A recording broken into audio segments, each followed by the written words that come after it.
Even though Black History Month is officially over, we continue to celebrate Black history all year round here at KTLA. Now, last hour, Kai Goldberg brought us the history of surfing, and now one of the subjects of his story, documentary director and surfer David Mesfin, joining us here in the studio. Thanks for joining us. Thank you. First of all, tell us a little about yourself. How did you actually get into surfing? Sure, that's a good question. I'm actually originally from Ethiopia. I migrated during the political instability in the 80s and migrated with the family that adopted me in St. Augustine, Florida. And there, everyone surfed. So I had no choice to learn how to surf. I didn't know how to swim. So the first thing was like learning how to swim and then eventually learn how to Cocoa surf. Beach? No, St. Augustine. Okay. Further north. Okay. Yes. I'm a yes. Florida resident, so Yeah. Okay. Yeah. Cocoa?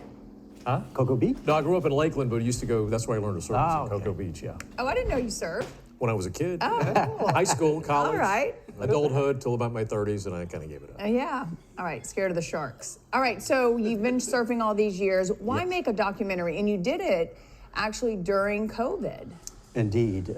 It was really due to Black Lives Matter. You know, being a Black man in America, I just felt so much was happening. I was trying to make sense of what was happening. And as a creative person, I'm a creative director at an advertising agency. I felt there was a need to really express my feelings. And my feelings came through when I found out that surfing existed in Africa 1,000 years back.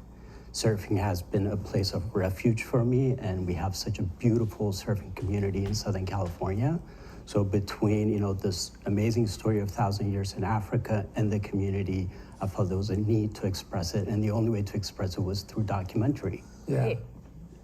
And David, you know, when we were making the story, and Right. as you were educating me on the history of surfing, talk about all the bad things that happened. We know about Bruce's Beach, but tell the quick story about Huntington Beach and the clubhouse that was set up down there. Right, I think you're talking about the Pacific Beach Club, Yes. which was part of Dr. Allison Jefferson's book, where it talks about initially in the 1940s, I want to say, there was a club that was being built called the Pacific Beach Club.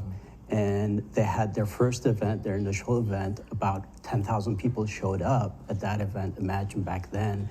And then they were going to open it a week after. And the understanding is the Klan came down and burned it down to the ground. So it's one of many stories that are part of this documentary that get into the challenges of African Americans having access to the beach. Yeah, that amazed me. The Ku Klux Klan Yeah. here in Southern California causing tremendous amount of trouble and huge amount of racism. We live in such a comfortable society here, and to understand back in those times that was going on was just mind-blowing. No, the perception of most people is the Klan was only in the Deep South. Or wherever, but Yeah. just racism in general, and then not being accepted, going to the beach as a brown or a Black person. Here in Southern California, again, mind-blowing. It is mind-boggling. Yeah, mind-boggling. Yeah. But David, you set those records straight, and now there's a lot of great Black, brown surfers, female surfers here in Southern California. Correct, Yeah, correct. speak to that. Sure. So you have a lot more new organizations that are out there, such as Color the Water, and a lot of female surfers. There's a group in San Diego that's actually Texture Waves. It's all women. There's another one with Intersex with Jessa Williams. All she does is teaches Black women. That's awesome. Okay, can we run this clip or not? Do we have time? Oh, Okay. the documentary is fantastic. Wade in the Water. The festival has been great. You've been on a festival tour. Talk a little bit about that. Sure. So we began on February 11th at Santa Barbara International Film Festival. They're sold out. Then we came to Los Angeles at the Pan-African Film Festival, sold out. We've been getting a lot of support from Patagonia. They've been allowing us to use their space to show it.